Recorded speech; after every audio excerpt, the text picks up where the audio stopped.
going. So I'm using my cast iron skillet, and it was a little hot because I was heating it up while I was talking to you and not paying attention. But that's okay, because I'm going to start cooling it down while I add my ingredients.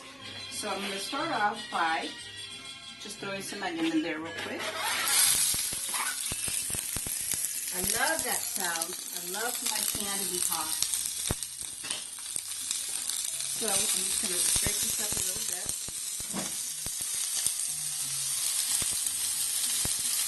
And if you've never put chopped onion in a cast iron skillet with some manteca, oh man, are you missing out. It smells so wonderful right now. And now I'm going to add my 2 pounds of ground beef. This is in the freezer, so it looks a little brown. No worries. It's only there a couple of days.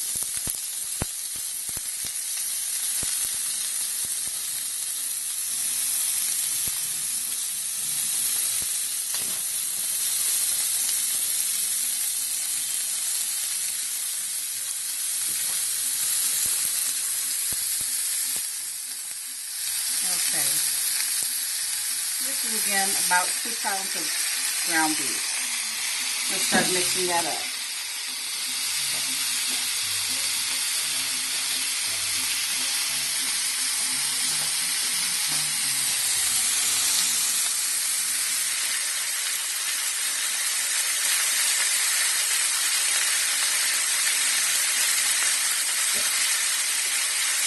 Okay, I'm back. Now, you know when you're cooking, and especially when you're handling raw materials, wash your hands in between. I always wash my hands. You should be washing my hands constantly. A big giant bottle of soap right next to my sink. So what we're going to do...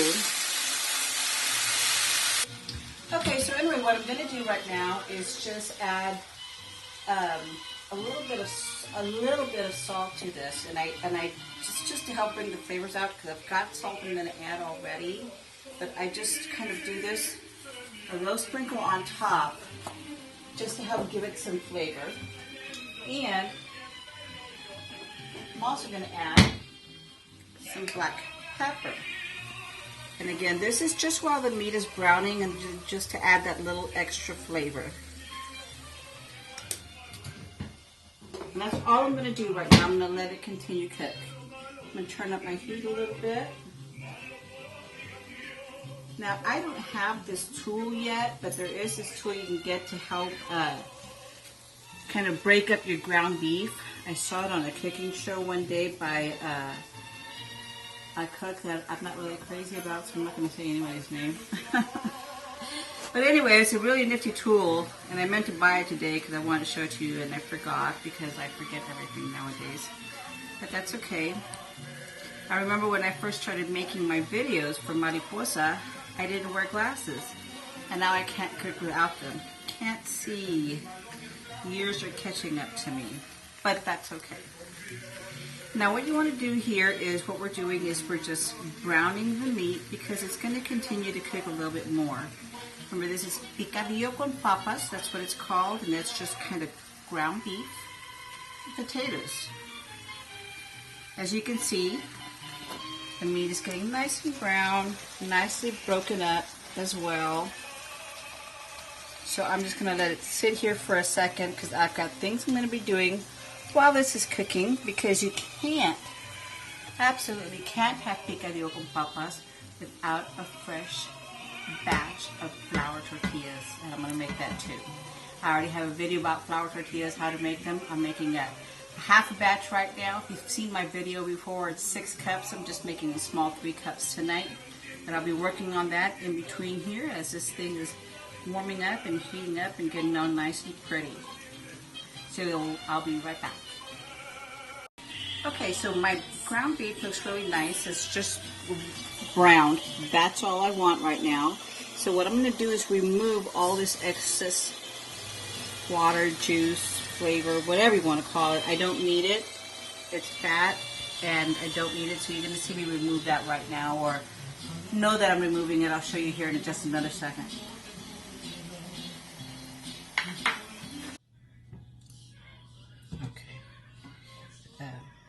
I'm waiting for that commercial to be over actually because it's getting on my nerves.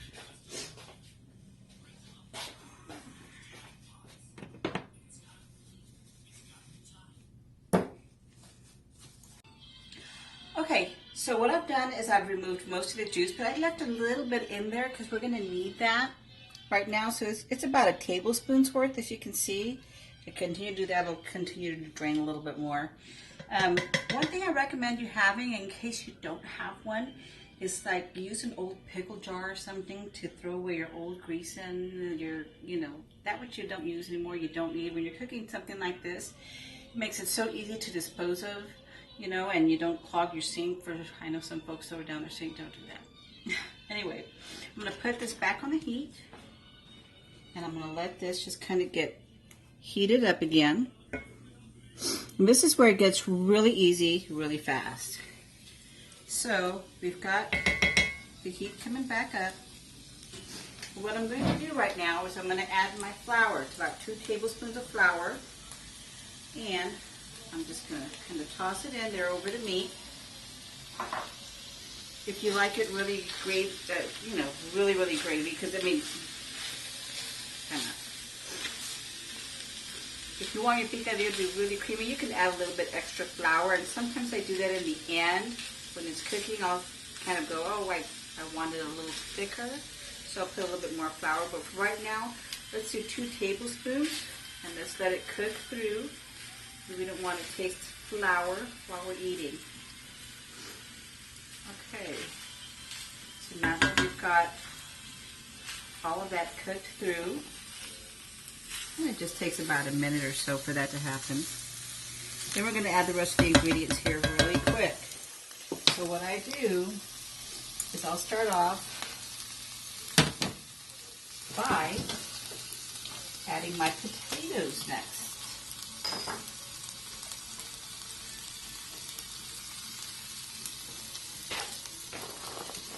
And I add them first because I only want to put enough water to cover them. So you can do one of a couple of things. You can either add your water first, but this is how I like to do it. I'll show you right now in just a second. I'm just trying to incorporate the potatoes in here real quick.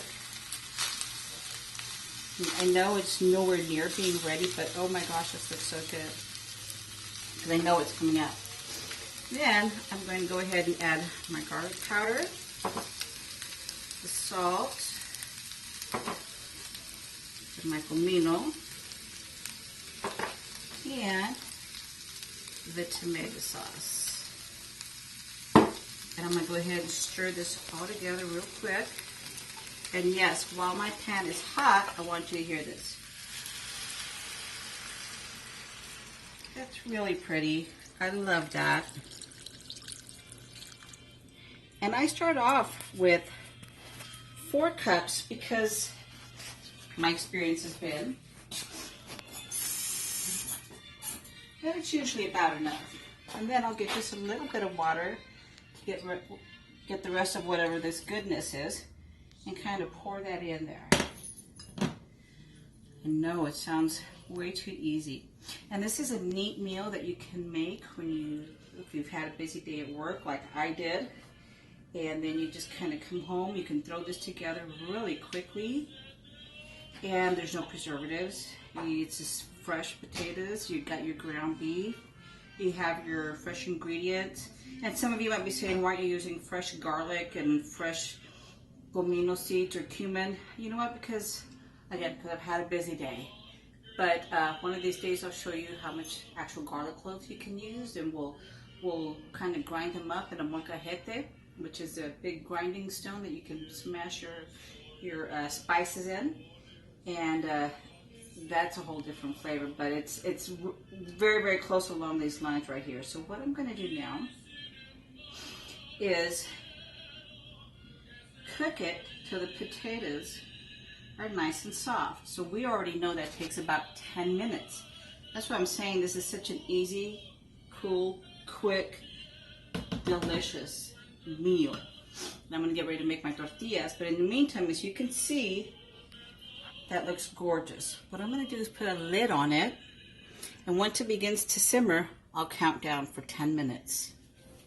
Okay, so as you can see, I've covered it, and I'm gonna let this start to simmer. Once I see those bubbles going and it's simmering, I will then probably turn it down a little bit, set my timer for 10 minutes.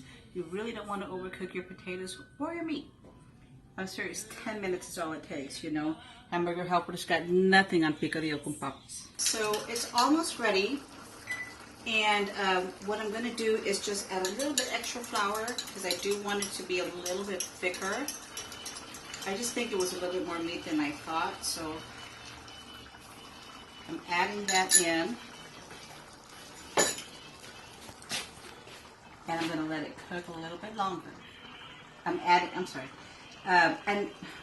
already added it in. What I added in was a roux, which is a flour and water mixture that you add to your food. I'm sorry about that, folks. I'm a little out of practice. Anyway, that you add so you can create your delicious gravies in your food. So what I'm going to do is just let it cook longer. Now, while you're cooking this, what you might want to do is, depending on your pans, your stove, and everything, take into account, you know, your times. Maybe you might need to cook it just a little bit longer.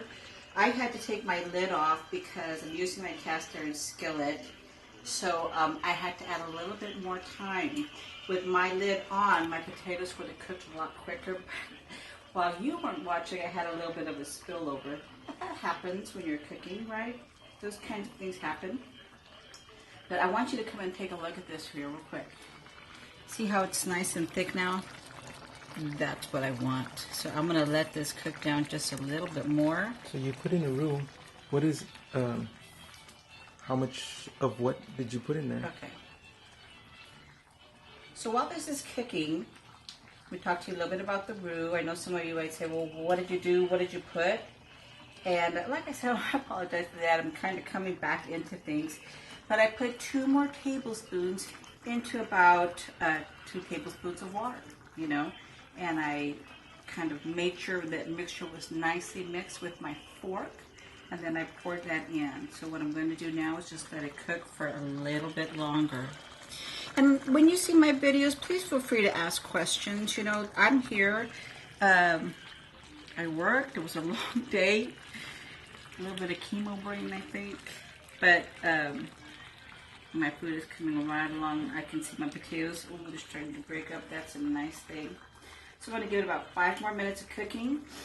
And then this thing will be done. In the meantime, I need to get started on my torts because it's, you just can't have one without the other, I think. Fresh tortillas and picadillo. Almost there, folks.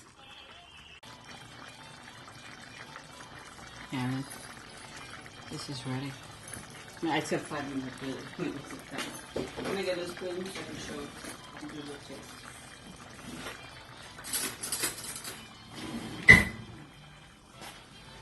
Okay. So, let me know when you're ready. Ready. Okay. So my potatoes, I'm testing them, and they're just about done. I'm going to give it a little taste. I want you all to remember that when you do taste it, it is so hot. So make sure you really cool that off. Because I myself have scalded my tongue more than once. I'm going to give it a little quick taste to make sure that this recipe is still on the menu.